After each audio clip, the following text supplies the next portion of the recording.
kanilang playoffs contention. Yan, napakabigat ng pagdadaanan ng AP Bren. Pero nakita naman natin kanina sa mga mukha nila, sa mga gestures nila na kahit ganun pa man ang mga kondisyon ay alam natin na positibo pa rin sila rito. And ang maganda kasi, may synergy naman yung lineup ng AP Bren eh. Kailangan lang na talaga nilang paganayan. Ayun, ang agang cut pre oh. Yep. Ito yung na-explain natin kanina na levels 1 and 2, kaya niyang sumabayan. Even if Edward would try to stop yung kanyang pagkakat, okay lang at mas okay pa nga actually kay Lord JM yun kasi mabubuo niya yung kanyang passive o yung effect ng dalawang magkasunod na skills. Early pop ng Vengeance for Shizu, this could be hard. Oo, medyo mahirap nga talaga. No? Usually, pinapop yan kapag wala nang Inspire. Saktong-sakto, no, wala naman palang Inspire during that time. Small poke out lamang daw AP Bren. Medyo masasaktan sa trade na to. Baba sa 30% ang buhay dito ni Aqua. Pero eto, sinasabi ni Joshi kanina eh, mama talaga eh. Nagkaroon na tayo ng glimpse. Pinakitaan na tayo ni Flap TC kung paano gamitin ito. Actually, ikaw nga Umi, di ba? Ini-spam mo rin sa RP yan. Ito favorite hero ko ngayon sa XP Lane, mga pare ko. Easy farm kasi to dun sa bago nating achievements list. Kapag nakakaset ka sa 4 o 5, perfect CC all the time. At napakadali mag-set using the Throne of Ruin, ang bagong ultimate ni Alice, no? So yan ang abangan natin kung sakaling makakahanap ba ng magandang angulo si Lord JM. And good news naman dito, no, naka-flicker siya. Ibig sabihin ay pwede niyang i-cancel yung animation ng kanyang ultimate kapag na-slow na siya. And actually, that's a good answer doon sa box formation ng Aurora. Kailangan mo talagang durugin yun. And because of them having that great of an AOE para counterin yung team fight, mas magkakaroon ngayon ng laya si Xnova to pick his targets. Okay, 7K ang buhay ng Pagong. Demon Kite ay hahawakan ito. 4 na miyembro from Aurora ay tatapak na sa mga bush. Lord JM nagbitaw ng kanyang Crimson Gleam. Pasok din Lord JM, pero si Demon Kite ang nakakuha ng unang Pagong ng laban. Lilipat si Aqua. Fendon Urge ay nagamit din. Pero nandito yung Brave Fire sa maging Landshaker. Purify nagamit. At mamamatay itong si Aqua. At tras mula sa mag-equal ng AP Bren. Pero nabita ka tanong ko na bangka ng bangkero na ibabagsak yung ultimate. Hindi nabitawan yung Precious Rat. Nakabawi din sa man sila sa naging tagpo na yun. Naging maganda pa ang trade para sa AP Bren, no? Pero ang Pagong ay napunta pa rin sa kamay ng Aurora Gaming. In-expect ba ng Aurora na makakapalag sa first 30 ng AP Bren? Well, definitely, dahil din dun sa ginawa ni Edward na tulad ng binabanggit natin kanina, magbabago yung tagpo kapag team fight na and light. Ayun, nahatak din. At ang ganda ng nakuha nila dito. At ito yung nakakatakot sa lineup ng AP Bren. Once na up yung ultimate Dex Nova, pwedeng pumitas kahit isa. Kaso no, flicker burn para dito kay Light. Ibig sabihin yung sunod na turtle natin, walang flicker yung roamer ng Aurora. That could be hard for Aurora dahil doon nakasalalay din yung mga setup nila. And although nandiyan naman yung Fred din to provide that crowd control na kinakailangan against that YSS, pero kasi one traces away and a good timing from James Banks can steal the turtle away from Aurora. Now going back doon sa Sineka lang. Aroy ko, pinagtulong-tulungan. Pre, may box, may bangga. And si Demon Kite pa, nakasikwat nun. Katakot-takot pala talaga, no, yung Eve Grok na combo. Napakalagkit ng dance floor. Tapos binabarubal ka pa nung pader. And for now, no, AP Bren, maliit na kalamangan, mahanap nila muli si Light. Ibig sabihin niya na mas lalo pa makapag-farm si James Pass. Maiba lang tayo, no, Joshi. Para bang mas mabilis yung takbo ng laro for AP Bren ngayon? Lalo na skill dependent sila, ultimate dependent sila. The moment na meron ng Divine Judgment sa Xnova, hindi sila tumitigil ng pagkuha ng targets. And yun yung binabanggit natin na kapag nagkaroon naman ng team fight, ang trabaho ni Lord JM dito, guluhin yung formation para mapili ni Xnova kung sino yung flickera niya, kung sino yung hahatakin niya. Damage is enough. Yes, this is a gold lane CC na may damage din naman talaga in nature. And with Aqua backing up that range. Yun, no? Trade ata yung gagawin nila dito. Edward makakatakas ba na yung Fendon Urge? Hindi inabutan. Ang baba ng buhay ni Edward. Nakuha na ni Demon Kite yung Pagong. Pero nalaban na lang. Itong si Edward, kaya lang walang malakas sa marami at isusuko na nila. Makakaplato pa ata dito ang AP Bren. Ngayon ipipilit din ni Light na protektahan yung Torre sa may bandang ibabangin na atakin. Itong si Light, pinagtutulong-tulungan ng 4 na miyembro dito ng AP Bren. Pinasok na, wapakis na sila sa Torre.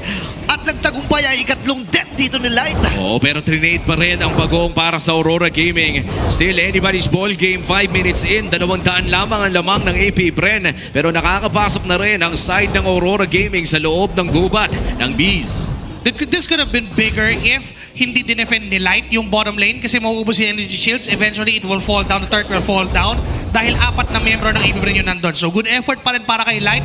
But again, going back to what Wolf said during the Howl, force Light to play passive. And this is their way. Bigyan natin ng bigyan yung Grok para hindi makapag-agro. Oo nga, tsaka napapansin na rin natin, no, sapat talaga ang damage ng AP Bren para i-burst down dito yung Grok. And here comes the response, no, nagamit na rin ang Mountain Shocker, revealed muna ang Aurora Gaming. Kaya naman mukhang makakaiwas naman si Shizo mula sa impending na rotation ng Aurora. 6 minutes in mga pare ko, AP Bren ang may hawak ng kalamangan, 500 ang hawak nila, but I would say na sa isang patas na team fight. Sino nga ba ang makakalamang doon?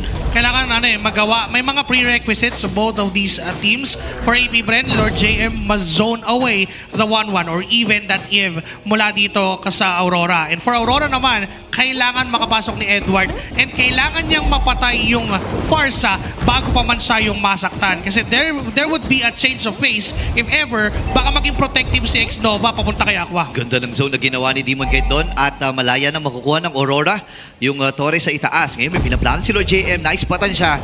Doon ang mga miyembro dito ng Aurora. 3 segundo para sa ikahuling pagong ng laban at pumipwesto na sila. O mukhang papasok pa rin dito, mahahanap nila si Lord JM, 2-man at nakakad pa nga! Yun na nga, nakalipad, nagamit din yung Vengeance, pasok. Itong mga miyembro ng AP Bren at unti-unti silang nagbagsakan. Hindi nagamit na X-Nova yung kanyang ultimate kasi masyado na rin malayo ang AP Bren at inatrasan na nila. Demon Knight masisecure yung huling pagong na laban na ito. And that's the first clear win para dito sa Aurora Gaming. Kaya naman mababaliktad nila ang 500 gold lead ng AP Bren to an 800 gold lead at mukhang tutuloy pa nga nila ang push dito sa gitna. Feather airstrike magagamit, but here comes Edward. Okay, may harang din. Inabutan si Lord JM at itong si Aqua. Flying Clouds ay gagamitin din.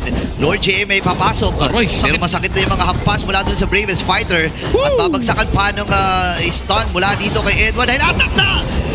Sabi tumigil ka dyan ng Jing. Ngayon na maalam din itong si Yui. Win at Throne of Ruin. Mapapatay din si James Banks. At magiging trade. Pero buhay pa with the traces. Atras mo na si Demon Knight. Tatapok ng Cyclone. Oy, inunahan pa! Inunahan ni Lord James sa Cyclone Eye. Pero siya atay mabibigyan. Buhay pa rin. Nakalipad for the second time itong si Owen. Si Dominic Knight rather. Pero si Demon Knight umahabol pa! Namatay din. Sa dami na nangyayari, Bren. Nalilito na rin ako. At grabe yung naging aksyon na papalik doon ng AP Bren. Ibang klase yung palitan ng dalawang teams na yun. Nagkapalitan pa ata ng players, pre. Pero ito si Dominic Knight. Dominic. Nakikita natin ngayon, hindi na nga niya kinailangan lumipad ng pangalawang beses sa laban na yun kasi sapat na yung spacing niya. And Lord JM did a pretty great job naman for AP Bren. Yung paghabol niya and yung mechanics niya na unahan. Etong si Demon Knight with that Cyclone Eye, a very perfect placement para kay Lord JM. And hindi lang yun yung nagawa niya eh. Na-zone din niya even si Dominic Knight because Dominic Knight hindi siya pwedeng mamatay. Kasi kailangan niyang mag-snowball, kailangan niyang tuloy-tuloy yung mga items niya. And for AP Bren right now, they are holding this 800 lead pero hindi naman ganun kalaki kasi isang clash might turn things around for Aurora and that would start with Light sa kanyang isang magandang setup with the Tectonic Charge. Alam mo, wala pa nga nakaka-1,000 gold lead dito sa larong ito, no? No. And who would have thought ang ating number 8 team AP Bren ay makakasabay ng ganitong level sa pinupuri nating early game ng Aurora Gaming na tila ba'y unti-unti nang ang binabasa ng AP Bren. And this is even before playoffs, no? Playoff secured na ang Aurora. But for AP Bren, aral na aral sila sa pagpasok sa laban na ito. But in terms of objectives, ay lamang na lamang pa rin po ang Aurora Gaming. All 3 turtles secured at mukhang binabakuran na rin nila ang Lord na ito. Okay, pwesto ngayon itong si Demon Knight. Ang baba ng buhay ng Lord rather, pero nagamit yung Mountain Shocker mula dito kay James Pax. Concede. Natras nila, soft reset ata magiging call. X-Nova. Right. Ay naghahanap din ng Uy, hindi na! Demon Knight pa magiging target nila. Pero siya pa rin ang nagwagi doon sa Lord. Lord JM ay masyado nang lumalim. Nakalipad itong si Domeng with the crossbow tank. Pero mabubuhay pa rin ang 5 miyembro ng Aurora. Nakuha pa rin ng Aurora yung Lord na yun. Na-cancel ata yung hila ni Sir X-Nova doon no? Na napadiran ata ng maling oras na nagtuloy-tuloy na nga ang crowd control. Lord secured para dito sa Aurora Gaming, capturing their first big gold lead of the game. Matapos nila makuha ang Tori dito sa may bandang ibaba, and that would secure more map control para sa Aurora Gaming at magpapatuloy ang kanilang Lord Siege dito sa may bandang gitna. Sapat naman ata ang wave clear ng AP Bren, no? Andiyan naman yung Farsa and even the YSS can use this Mountain Shocker just to clear the minions out. Even Lord JM GM has magic damage para punan din yung pag-clear wave ng side ng AP Bren. With a crucial retribution mula dito kay Demon Kite, they are extending their lead into 2K and pumutok na rin yung Holy Shields down that middle lane and even on to the bottom lane. Men, alam mo nakakatakot dito hindi pa nila nahahawakan or kahit man lang ma-force na mapalayo si Doming kahit sa mga nagiging teamfight, no? Laging malaya itong player na ito. Kasi ang hirap kung ikaw ang nasa kalagayan dito na X-Nova, nasa harapan mo na yung mga players hahatakin mo ba or hindi? Yun yung desisyon na kailangan panghawakan dito ng AP Bren, lalo na pumupundo na paunti-unti dito ang Aurora ng mga items nila. Laki na kahit pa paano, lumalaki na rin yung lamang nila Nahihirapan na rin talaga makahanap ng trade ng AP Bren. No, but here comes a concealed play. Demon kahit nahanap nila, hindi yata may hila. X-Nova! Yun na, hindi nila ginawa pero yung manipulation nilagamit ni Yue. Flicker na first net. Doon yung tech charge. Mula dito kay Light, atrasan muna ang Aurora. Feathered Earth ang ginagamit din. May mga na-expend na ultis. Specifically kay Aqua, James Banks, and kay Shizu. Pero masaya pa rin ang Aurora sa habulan na yun Medyo naku-curious na ako, no, Boss Joshi. Para bang kanina pa natitipid ang ultimate at naka-fleeting time naman dito si X-Nova. That was 1 pixel away from the range of that Divine Judgment. Yung flicker niya kanina was meant sana para mag-engage, but because of that is still a Fredrin, kapag tumama yung timing ni Demon Kite na makapag-taunt even before na magawa ni X-Nova yung Divine Judgment, might be rendered useless kasi hindi niya maigagalaw, hindi niya mahahatak palikod yung susubukan niyang hatakin. And this time for Aurora, that's just 35 seconds bago dumating yung next objective. They can either burst that down or makipaglabanan sila ng reset just like what they did. Kasi naganda naman ang tama ng tarima ni Demon Kite sa kanyang mga retribution. Oo, nakita na rin natin kanina, no, sa harapan ng isang Kajay, nahanap pa rin niya ang retribution on the first lord of the game. In fact, nahanap ng kanyang retribution ang lahat ng mga objektiba ng larong ito. 3 turtles sina Lord. 6 na torre na rin ang nakuha dito ng side ng Aurora Gaming. At mukhang papasok na rin sila sa purple side ng AP Bren. Naghahanap pa rin ang AP Bren ng paraan na mabaliktad ang larong ito. At sa papalapit nating Lord, ano ba mga kailangan na panoorin if you are AP Bren? If you are AP Bren, you have to watch out with the tech charge. Dapat alam nila at magamit nila into full utilization yung Mountain Shocker na manggagaling dito kay James Banks. And not just that, they have to switch their targets. Oy! Lord JM though, Yun na, nakuha ni Demon Kite. Ipit ata din si Lord JM. Nagamit yung ultimate. And this time nakalipad. Etong si Doming Kite. James may nakuha ng kill. Rundown daw magiging call ng AP Bren. Atras muna si Doming. Mamamaalam din si Lord JM. Edward ay buhay pa rin. Pero mamamaalam din si Demon Kite. Ngayon naman si Doming na kanilang inahabol. 4 ang nasungkit doon ng AP Bren. At pagkakataon nila magbasag Safe to say, hindi ata magagamit ang Lord if you're Aurora. In fact, kailangan ata mag-back dito ni Doming Kite. Wait lang, 11 seconds para kay Light. Aabutan ba nila? And the Walang ball? sabog.